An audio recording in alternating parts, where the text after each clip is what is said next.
Price யாரும் நல்லா இருக்கிறீங்களா? எல்லாம் சந்தோஷமா? இப்போ நமக்கு வசனம் சொல்ல பாருங்க. வேறு என்னென்னு பார்க்கலாமா? அதுக்கு முன்னாடி ப்ரே பண்ணிக்கலாம். இப்போ கூட நான் வசனத்தை தானிக்க போகிறேன். நிறைய பேர் கேட்பாங்க, அவங்களுக்கும் நான் அமைக்கலாம் பார்க்கலாம். சங்கீதம் 37:3 இப்போ பார்க்கலாம்.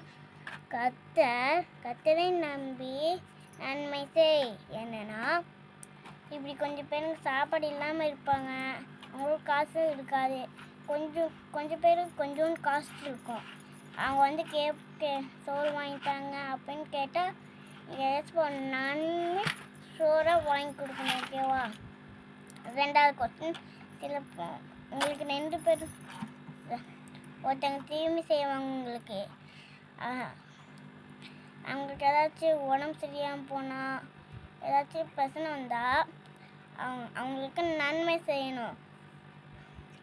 அப்போ தான் ஏசப்பா உங்ககிட்டே இருப்பார்.